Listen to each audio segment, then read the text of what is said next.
So we're away.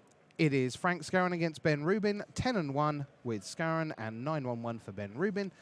Black-green lands on both sides of the battlefield to open us up. Rich Hayden alongside Paul Chi on here in the booth. Marshall Sutcliffe will be back a little later in the day. And ding, it's a winding constrictor, and it's gone to Fatal Push. Or I believe you would call it a winding constrictor, wouldn't you? Yes, it is a winding constrictor. That's just the proper way to say it. Okay, not winding. Okay. It's not tired. It's not winded. No. But you cast it and your opponents go, oof, and they've been winded by the winding constrictor. Yeah. That is fair. That is fair. Turn 2, Paul. That's all it took, and the nonsense has begun. This is going to be a different cast for sure. All right. So, Frank, looking at Frank Scarron's list here, it looks like he's playing the traditional black-green constrictor list that has... Oh, he's not playing the Delirium version.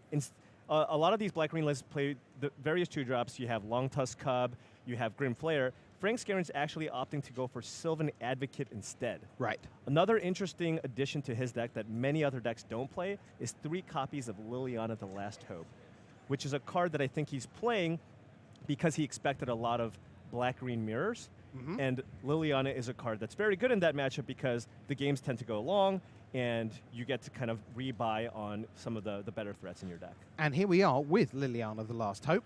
That has opened things up for Ben Rubin, and instantly 3 became 4 loyalty. Up to 1 target creature gets -2, -1. Oh. But on Frank Scarron's side, here we go with all the clue is it's Tireless Tracker. Yeah, according to Marshall Sutcliffe, it is now game over. Yeah. So, yes, I think it turned out that was a little bit premature, Paul. But it is indicative, though, of a kind of red alert status on the Tireless Tracker.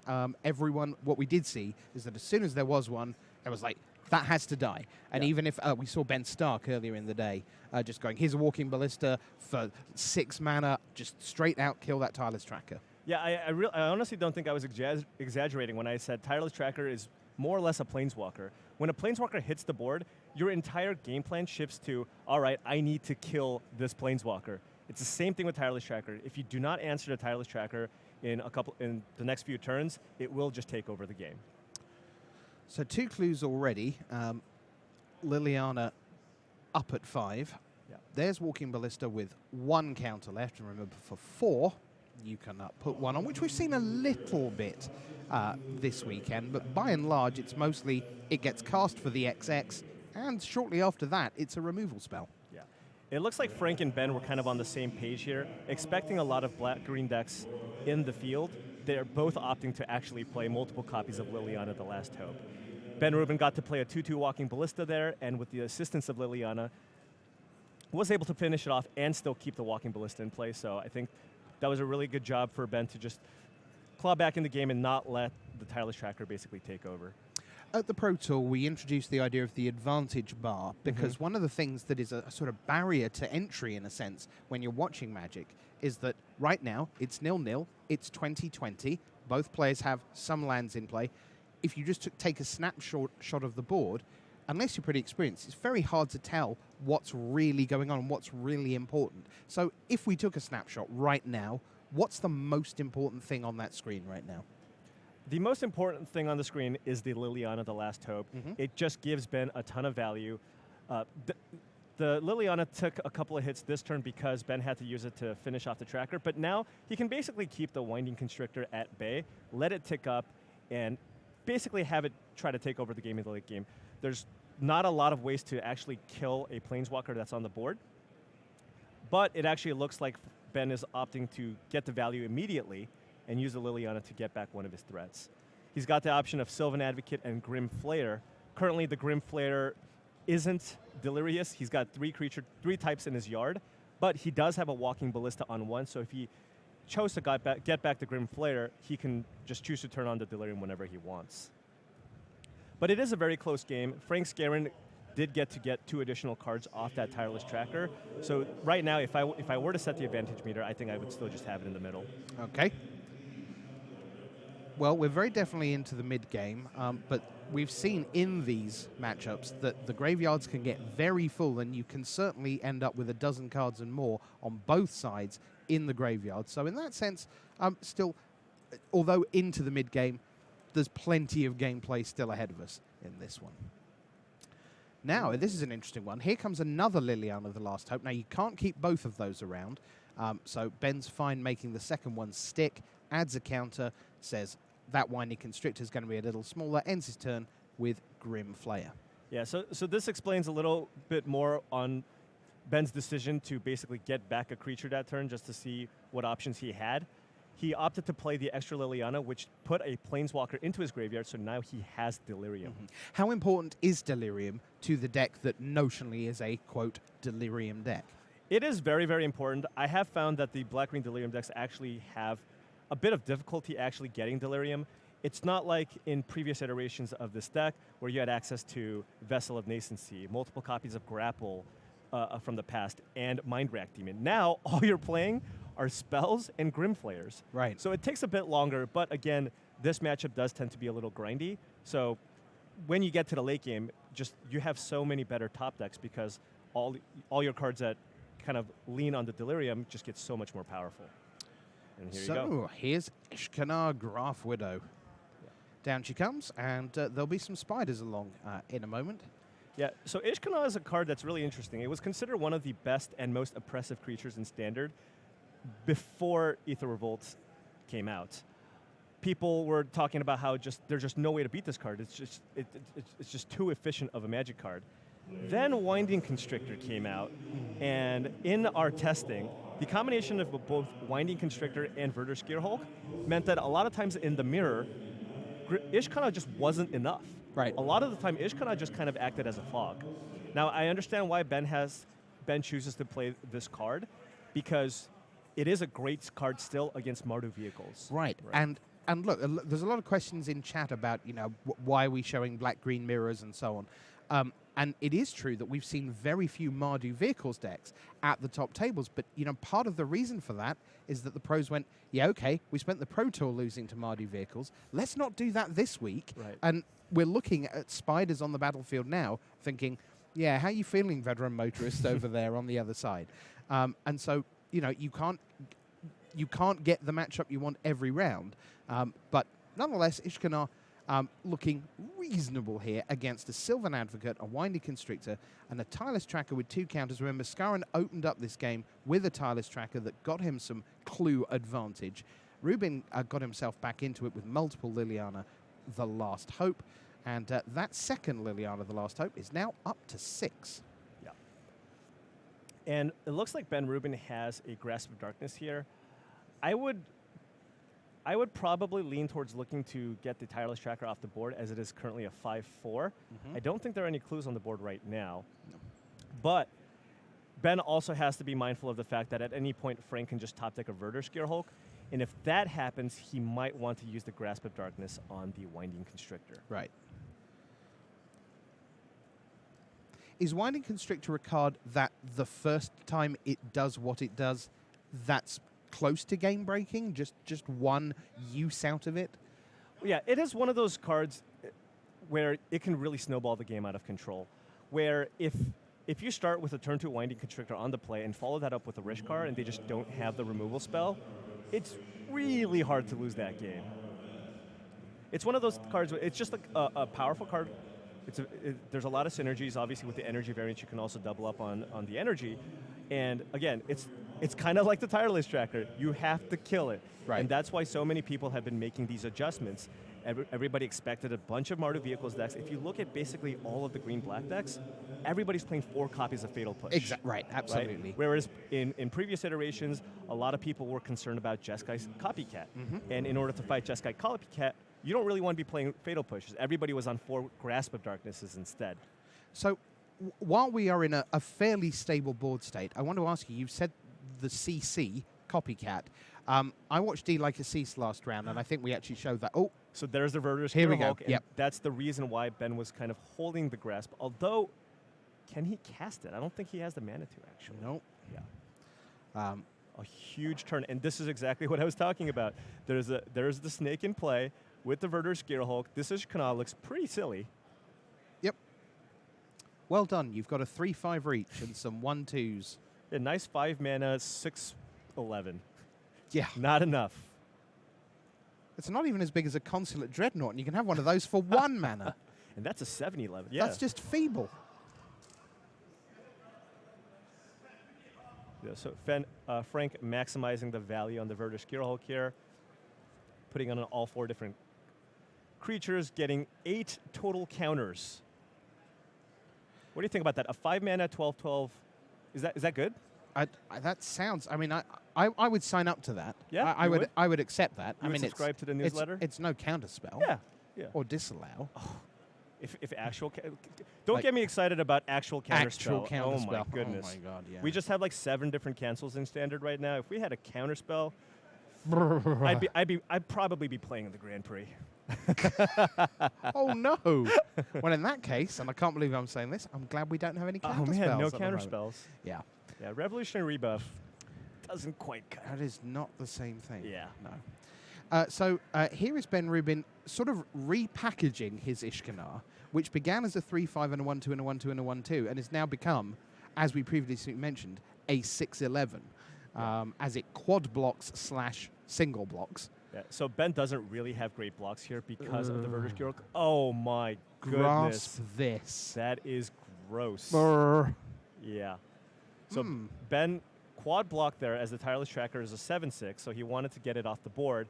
But because Frank had the removal spell, any removal spell would have done there, Frank is just now too far ahead for Ben to come back from. There's no wrath in a black-green. I'm going to call it advantage bar towards Frank Scarron. Even really? to the point, After the win? Even to being, I would say, infinitely favored for game 1.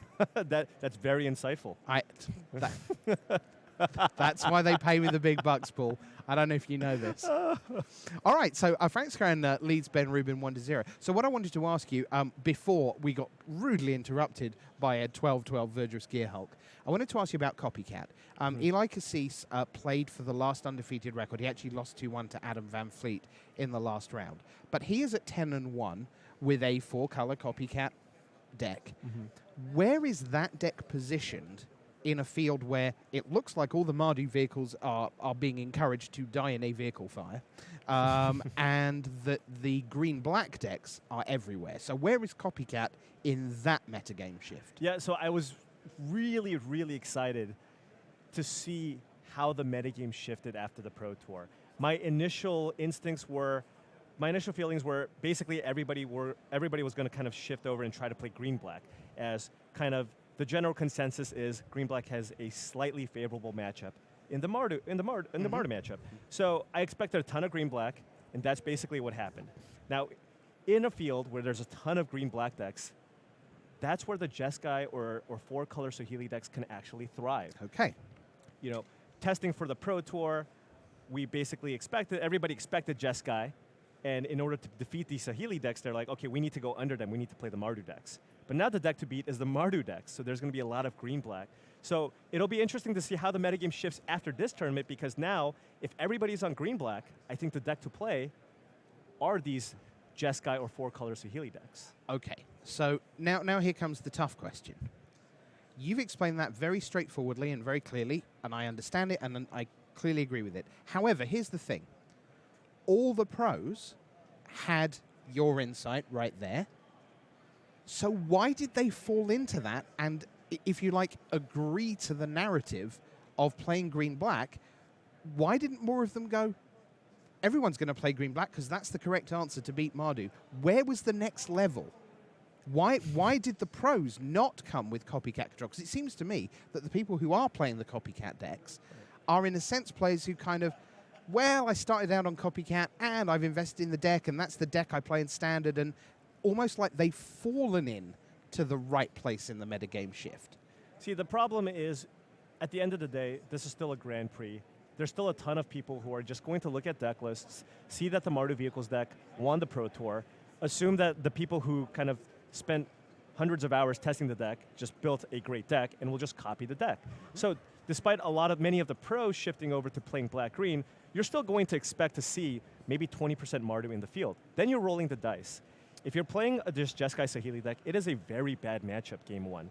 You can kind of tune and tweak your sideboard, but I would not want to play a Mardu Vehicles deck, and that's still a risk. Whereas if you play something rock solid, like a black-green Delirium deck, you're going to be favored against these these Mardu decks. At the same time, if you have a good enough sideboard plan against control, you can still. It's not like you're a gigantic dog. I lost twice to black-green when I was playing Jeskai Saheeli at the Pro Tour. It's not like it's a dominant matchup. It's not nearly as lopsided as when you're playing a Saheeli deck and playing against the Mardu Vehicles decks. All right, well, thanks for all that insight from Paul Cheon. Great to have him with us here on coverage.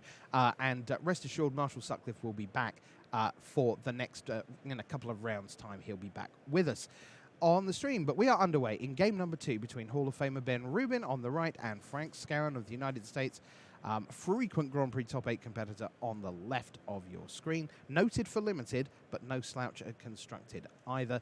And he has the first non-land play of the game. It's a Sylvan Advocate on turn 2. I'm pretty happy to see the return of Sylvan Advocate. It was kind of like the forgotten 2-drop.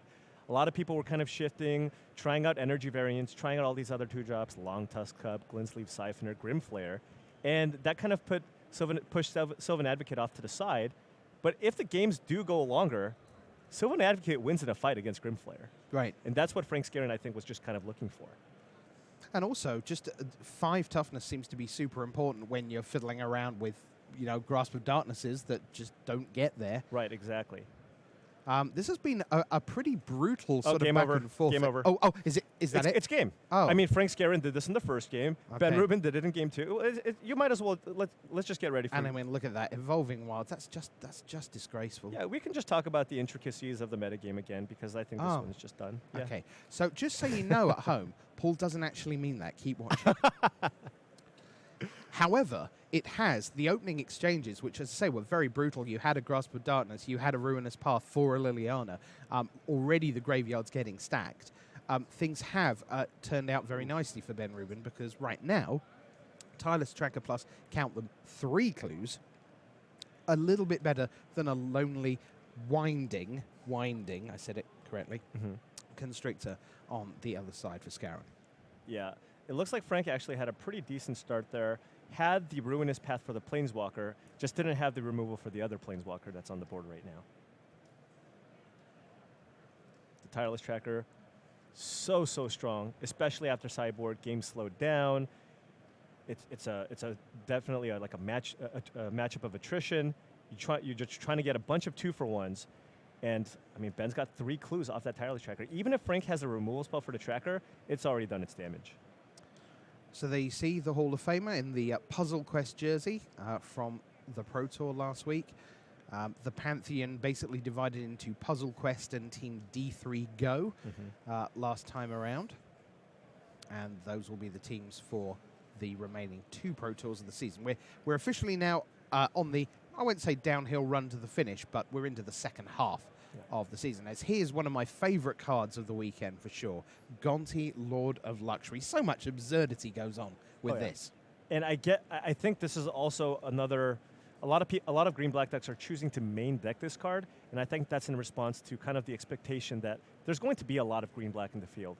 And Gonti is just so good in the mirror. Oh my goodness. See, look at that. Oh my Gonti. Oh my Gonti. And I really like the fact that Ben chose to do this on his main phase. I was going to say I like the fact that he chose to do it on his main phase because it lowers the chances of Frank Scarron. If Frank Scarron, for example, drew a Fatal Push on his turn, he'd be able to Fatal Push the Tireless Tracker back. Right. Also, Frank Scarron only had up a Swamp, meaning that he didn't have access to a card such as Blossoming Defense, which Ben Rubin still doesn't know that Frank has. I know a lot of times the tendency for people is to just fire off removal spells on the opposing turn, but again, because of the existence of cards like Blossoming Defense, a lot of the time with Revolt on the Fatal Push, a lot of times it is correct to actually use it on your turn. Brezzy Trek says, Gonti is my favorite mono-black EDH commander. Huh. Fair enough. Well, a lot of commander decks play things like Obnixilis Reignited, which right now is front and center on the battlefield for Frank Scarron, with the ability to draw cards at a very low cost, and also put creatures in the bin.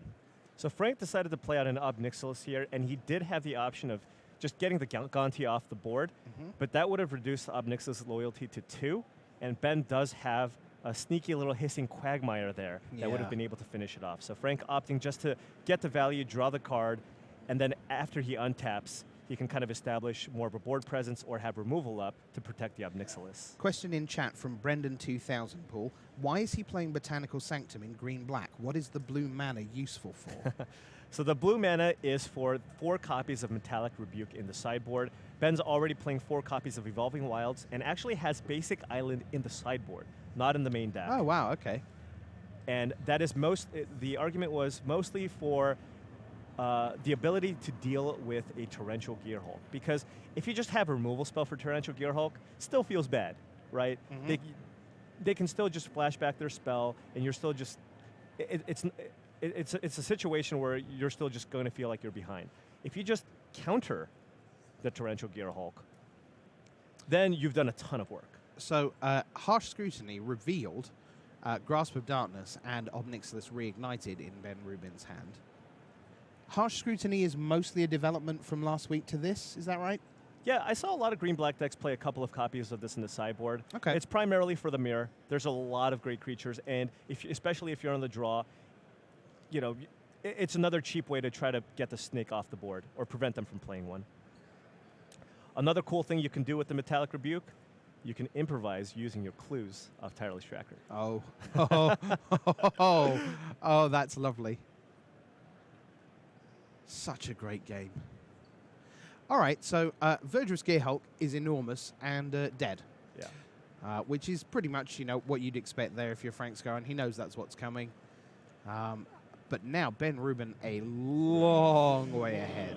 So Ben also choosing to play the game of Protect the Planeswalker. Frank Scarron does have a Hissing Quagmire in play. And that's the reason why he chose not to attack with Devanti.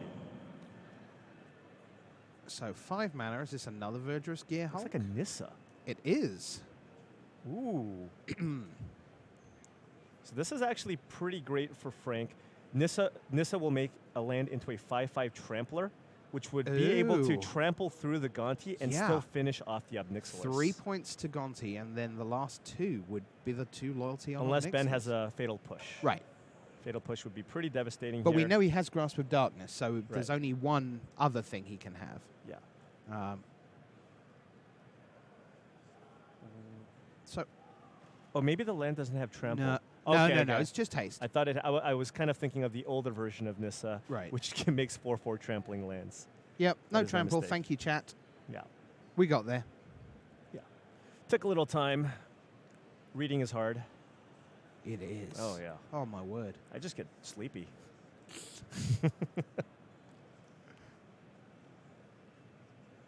So Omnixus Reignited still there because it turns out trample is not on that 5/5 land. Yeah. So, but nonetheless, Frank Scarron does now have a Planeswalker at 6 loyalty, which Yeah. is a lot. Down comes... Oh! Game over, man. Well, Game no, over. he needs to play Evolving Wilds. Oh, no, that's it. But the game was already over on turn 4, to be fair. That's true, and we've Yeah. just been administering the last rites ever since. Yeah.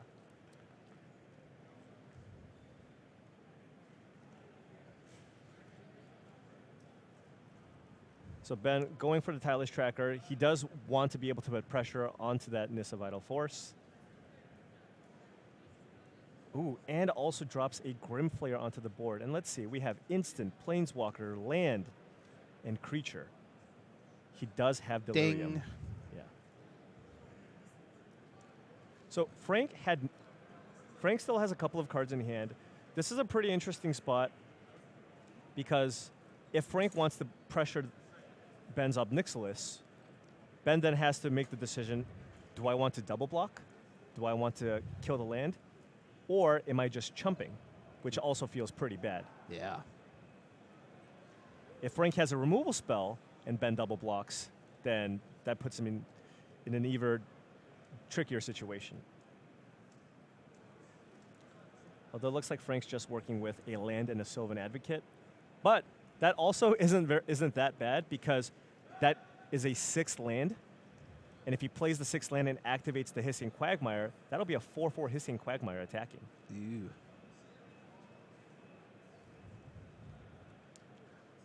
So, new dice, because it turns out that 6 isn't enough. We're on to the Dodecahedron. Is that a 12-sider? I think that's right. All right. It looks like Frank's opting to just keep the Hissing Quagmire back on defense and pressuring the Ob Nixilis with just the basic land. That's been animated with Nissa. Yeah. Because I don't think Ob Nixilis would feel that pressured by a basic land. I'm gonna forest you. Yeah. Take this. What if you were the only person who could do that? Just turn your lands magically into 5/5s? That'd be your superpower. You'd win a lot of games of Magic, That'd be wouldn't a you? pretty good superpower. Talk about stompy. Yeah. Wow. Whew. I thought Greenbelt Rampager was pretty good. Yeah. Just free 5/5s, no big deal. Okay, good.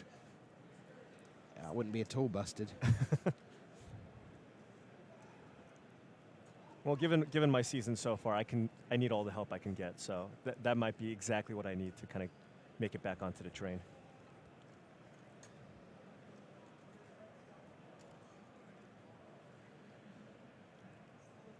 So there you see the board state. On the right, Ben Rubin has 3 counters on an Ob Nixilis Reignited, 3 clues which have been developing through the game courtesy of tireless trackers, one of which is still in play, and a Grim Flayer. On the other side, Scarron has 7 counters on Nissa Vital Force, that forest that he's just moved, which is a 5/5 with haste as it has, and because he's at 6 land, he has a Sylvan Advocate that is a 4/5, 2/3 base, +2/+2, and Vigilance. So Ben determined that it was just not worth it to throw away one of his creatures to save his Ob Nixilis. Instead, he's opting to try to put pressure on the Nissa, because if Frank does get to use the ultimate on the Nissa and the games just go on for a few more turns, it's basically a tireless tracker and you don't have to spend any mana to get the value. See, I love hearing sentences like that, because if you actually listen to them back, you're like, it's like a tireless tracker where you don't pay the mana to get the value. That just seems awesome. Doesn't that make sense? No, it does. Does that make sense? That's Okay, no, that's exactly my point. But Right. but when you make it as lucid as that, Right. I think a lot of people, when people make comparisons with cards, it's like a force of will, except you don't even have to pay the life, and you go, okay, that's just foolish, Yeah. And when people are trying to evaluate so many cards, listening carefully to sentences like that, I think, is really useful, particularly for newer players. Yeah. No, that wasn't me saying you were wrong. That was me saying thanks for being so right. So this is a pretty good situation for Ben Rubin because he has Grasp of Darkness in his hand. Frank can make kind of the automatic block of just blocking the Grim Flare with the Sylvan Advocate. But if Ben has either Fatal Push or the Grasp of Darkness, it's just not a great block there. So it looks like Frank's trying his best to play around that. So Clue sends Tireless Tracker up 1. So Ben doesn't even need to use the And Grasp of again. Darkness here.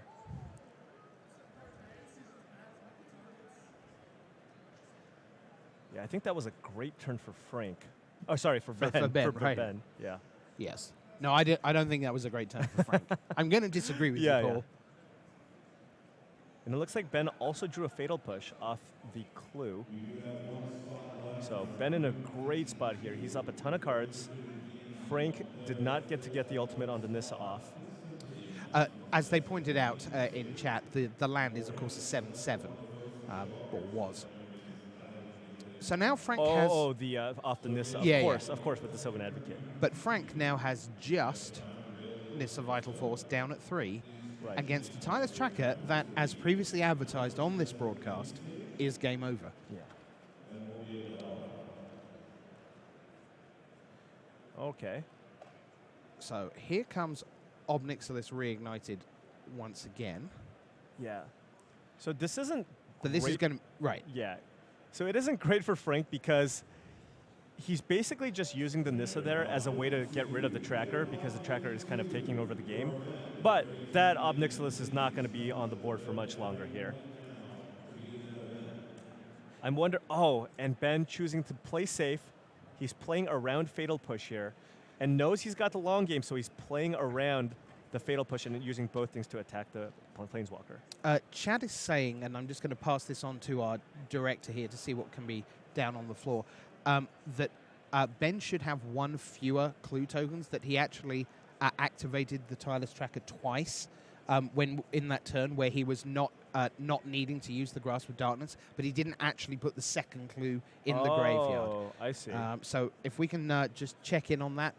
That would be good. That sounds right to me too. I believe that he should only have 2 clues in play, or now 1 clue in play, not 2. And now he should have 2. Right. Looks like he's still pretty firmly ahead here. Right. Yeah. But of course, you want to make sure everything's clear. Tickety-boo. Yeah. Which is probably not an expression I don't know what Paul. that means, but tickety-boo. Copacetic. A-OK. Correct. Right. Fine.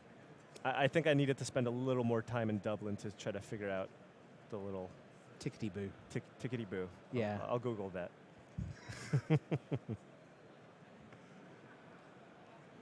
All right, so Ben does have to deal with this 8/8 Trampler, and I know he has a Grasp of Darkness, but it doesn't look like he currently has a way to deal with the Vertigo Gear Hulk, and it looks like they're resolving the issues with the clues. Ben does have a ton of lands in his hand, but of course, if Frank does draw the removal spell for the Tireless Tracker, we want to solve this. It looks to me like they are agreeing with the world of chat. And Ben's like, it's okay. I already got to play my Tireless Tracker with Evolving Wilds on turn 4. Doesn't matter. We already know who's going to win this one. So that is a Verdurous Gear Hulk you're looking at on the right of screen, which turns out to have been a huge player this weekend in many senses, of course. I don't know whether you're doing much writing at the moment, Paul, as we see the Verdurous Gear Hulk bite the dust to ruinous path. I don't know if you're doing much writing at the moment, but I know that there is an article waiting to be written in the next week about board states where you cast Verdurous Gear Hulk with or without a Winding Constrictor in play, and where the counters go. I think that's a really open area of discussion that I think I've watched a lot of good players really struggle with this weekend, and that means that ordinary players are going, I've got all these +1/+1 things and 3 creatures, where are they going? Oh yeah, it's definitely difficult. You have to kind of balance the notion, like if you go all in on one creature, obviously that leaves you a lot more susceptible to removal spells. And it looks like Ben taking this down because he drew the Ruinous Path off the clue on the Tireless Tracker. Advantage right the way to the right. Ben Rubin, he's got this one, Paul, let me tell you. 1-1 any second now. We did call it, to be fair, on turn 4, right? The game was decided on turn 4. I'm going to be honest and say that you called it on turn 4 because you're the Magic Pro and you just know these things. It feels so bad to get trackered like that, just on turn 4, Evolving Wilds. Right. Oof. Anyways, going back to the point on the... looks like we have a new match. Yeah, let's just get deep into this, where Ben Stark, who is at 9-1-1, is half a round ahead of Chris Mascioli on Blue-Red Control at 9-2, and they are tied at 1-1. So the winner here still very much alive, and there is Walking Ballista with 1,000,000 mana to finish off the last points. We got there just in time to see Hall of Famer Ben Stark advance to 10-1-1. And he is just doing great. Now, he had as there you see our main match, and later on, of course, we've got a Time Warp match for you in the time between rounds, so don't go anywhere. Ben Stark had a real Pro Tour of 2 halves. Day 1, fantastic. 7-1, could barely be better. And day 2, he just almost a complete reversal. 2-6 on day 2. Wow. Ended up 9-7. And the thing is, with 400 players, you just can't tell every story. But afterwards, going back through, and I was like, wait, what happened to Ben? Because, he didn't quite... I don't think he was in a feature match at the start of day 2.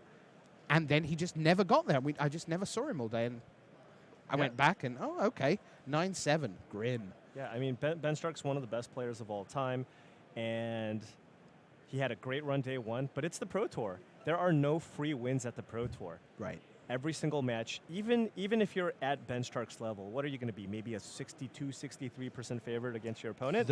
This is exactly how he would explain it too, by the way. You just give you the percentage points, and sometimes you're just going to run a little bad or a little poorly, and it's just not going to go your way. And day 2 was just awful for him, but I'm sure he's just going to bounce back in the next one. And of course, and the reverse of that, you look at Owen Turtenwald, who was 1-2, 2-2, played Sam Pardee in round 5, lost, now at 2-3. Best he can possibly do is 5-3 overnight, which is barely enough to still be really alive in the tournament. He wins those 3 on the bounce, comes back at 5-3, 6-3, 7-3, 8-3, 9-3, 10-3. And in the end, it took until round 14 to get him out of top 8 contention.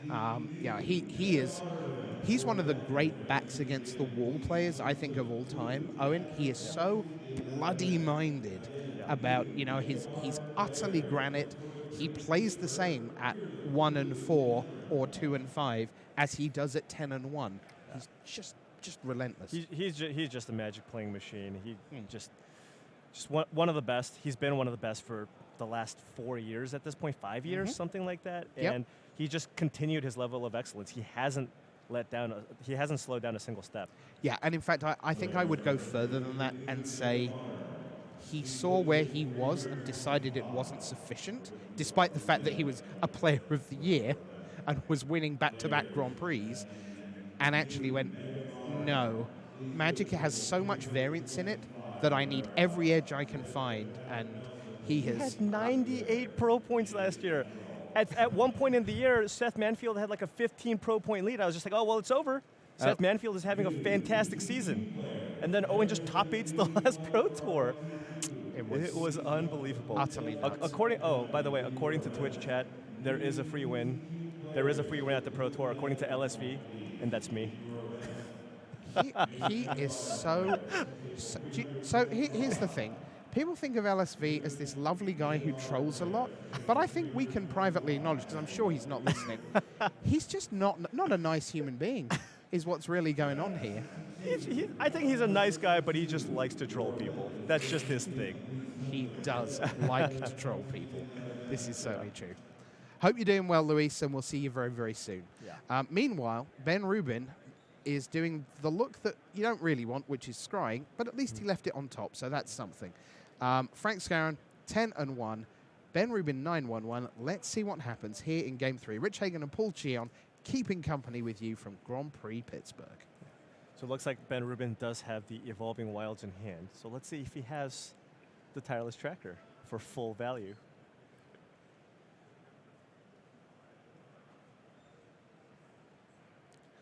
So there's the fabulous Traverse the Ulvenwild with all of the value, as Sylvan Advocate kicks us off for Frank Scarron. And a nice 2-drop out of Frank. Just got to put a little more pressure. I think Frank wants to probably end the game a little quicker, as it looks like Ben's deck is a little more favored in the late game. I think it's very close, but I feel like Ben just has a few more tools.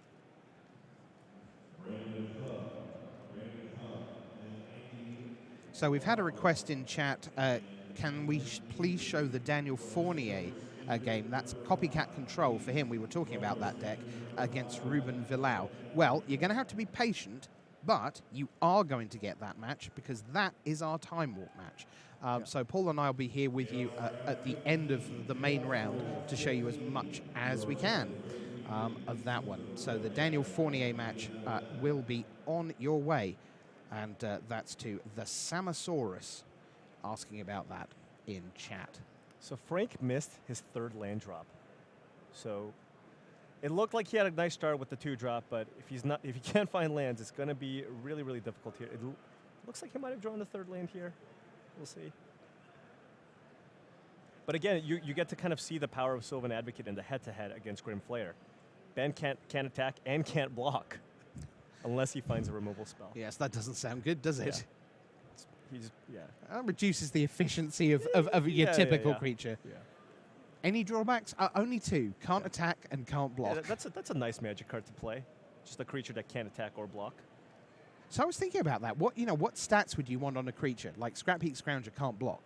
Right. What would you want it to be for 2 mana where it couldn't attack or block, and that you'd be playing it like with Fling or something that you sacrifice to something? There is a card that's very similar that exists in the current standard, and that's Lupine Prototype. Oh, well, all right, so we can actually just move straight on to the Daniel Fournier match, as Ben Rubin did play Tireless Tracker and Evolving Wilds. Don't say that. They'll get excited and be like, here comes the Fournier match. And no. All right. We're going to make you watch this. So it looks like Frank Scarron actually found his 3rd land, but no play still. Oh, end of turn. Oh, no. Wow, back-to-back lands from Frank Scarron. Okay, Back now, in the game. So, right. So the game over is now just back to being game, not game over. Because, because I'm they pretty both sure go it's on. still game over. It's still game over. But Yeah, now, well, he didn't have an evolving points. Okay. Yeah, I missed that bit. Yeah. Actually, a lot of it will depend on Ben Rubin. If he does have the removal spell for the tracker and can put something else on the board here. I was chatting with Adam Van Fleet, who is the last undefeated player in the building, got to 11-0, playing green-black. And he was saying that one of the things he loved about the deck is that it hardly ever has to mulligan, because so often, depending whether you're on the play or on the draw, but so often you can keep a 1 or a 2 land hand because there's so many incremental ways to get back in the game. Yeah, the thing is, a lot of these green-black decks, black-green decks, whether it be Energy or Constrictor or what have you, are playing 4 copies of either Traverse the Ulvenwald or Attune with Ether. That allows you to cheat on the number of lands you play. These Delirium decks can play 23 lands plus 4 Traverse the Ulvenwalds. Stop speaking.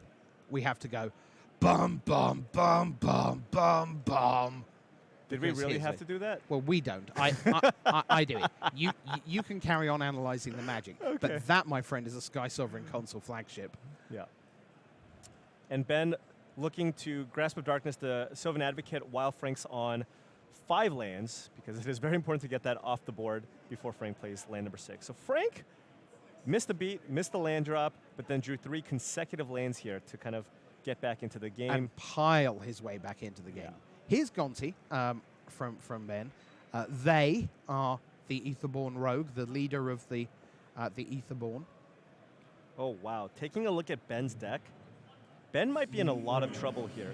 Ben plays a couple of copies of Ruinous Path, but there are no murders in his list. Okay, and of course we've already seen Ruinous Path being used. Right, but twice. Ruinous Path is very, very bad against vehicles. So Frank might be able to close out the game if he has enough creatures here with the Skyship Sovereign. Verdurous Gearhawk, talk about the hits. Frank Scarron, from a position of real weakness, is just going haymaker, haymaker. Wow. Getting in for 6. Yeah.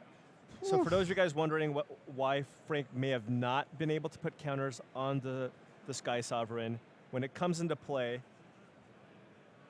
the only legal target for the Verdurous Gearhulk is the Gearhulk. You can't. I do not believe that there's a window where you can put counters onto the Sky Sovereign. Because if he wanted to, he could have put in he would have put an additional counter on the Sky Sovereign so that it would be a 2-turn clock. Right, okay. But right now, Ben Rubin has the clue advantage, but in every other respect is way behind. Yeah, the only way Ben can maybe crawl out of this is if he chose to keep some copies of Natural Obsolescence in the deck still. Or just hope Frank doesn't have 3 power creatures in his deck of Creatures. basically all 3 power creatures outside of Gonti. Yeah. There they are once again. A lot of words that all end up as value. Look at how this game went. Frank missed his 3rd land drop and now has more lands in play than Ben Rubin.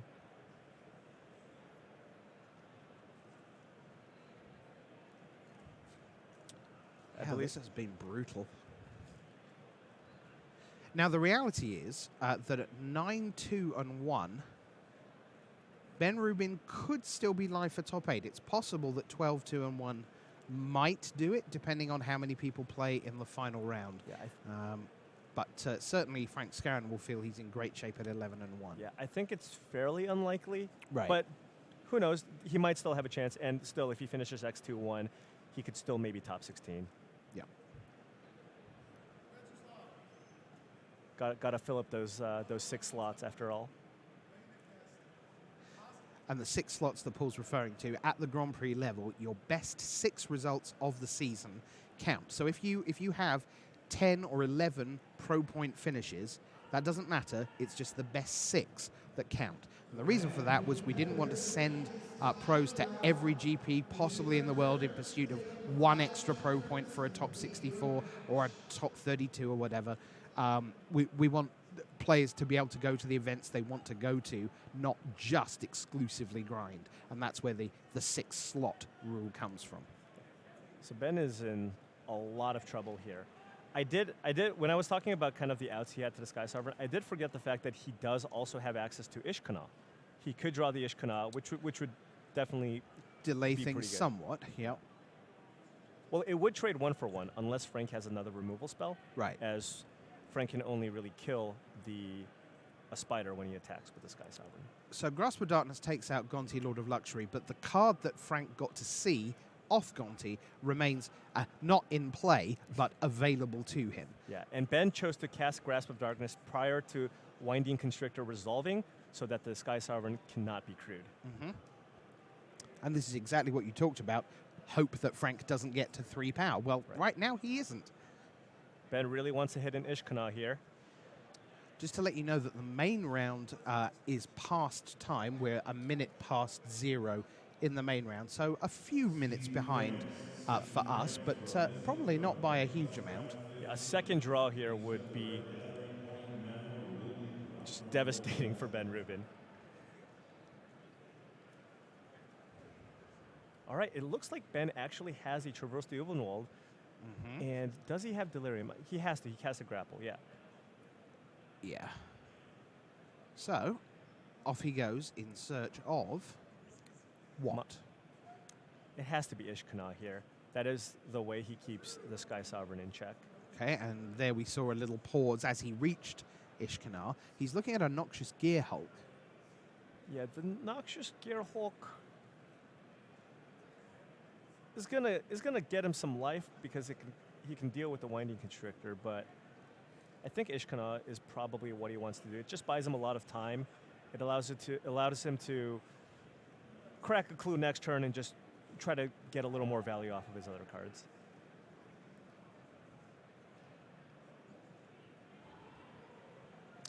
MJ Quads asks in chat, how do you draw in Magic? Well, MJ, it's pretty straightforward.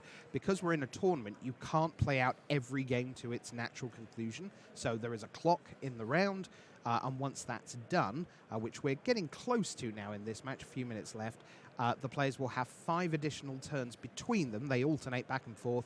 The player whose turn it is when time is called is what we call turn 0, and then 1, 2, 3, 4, 5. And if no one's got to 0, then that game is considered a draw. Because in this match, it's 1-1. The match would be considered a draw. They get a point each. So Ben clearly playing faster here as their time is of the essence.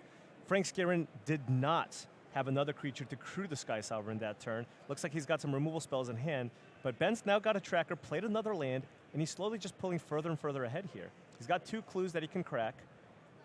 Tracker dies to Grasp of Darkness. This has been a terrific match, Paul. I mean, genuinely, I understand that people, the optics of green-black on screen all the time is not great. There are lots of other colors in Magic, and wouldn't it be lovely to see lots of them? But every match we've had on camera today, to me, with the green-black, has been just super interesting. Oh, yeah, I agree. I think green-black mirrors are one of the most interesting matches to watch, actually. I've really been enjoying all the black-green mirrors that I've seen so far. Here's Ruinous Path from Scaran. And Ruben is going to crack a clue. Looks like he's going to be awakening with this Ruinous Path. That will give him a 4-power creature. And I believe you get an extra counter off the Winding Constrictor when you awaken. Yep, because it says put 4 on. That is a number of counters, and Winding Constrictor says if you would put counters on. Right. So up it goes.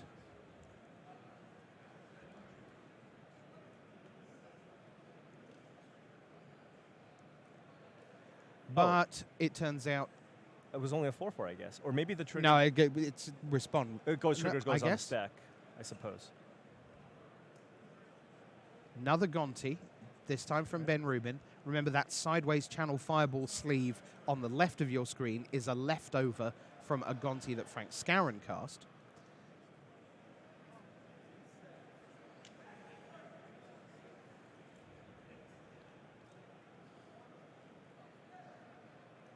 Really interesting game.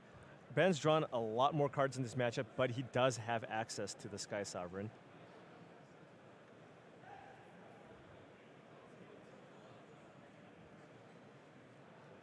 So a reminder that the Daniel Fournier match is coming up after a short break once this is done. Wow. Rishkar plus counters, Screw up the Sky Sovereign.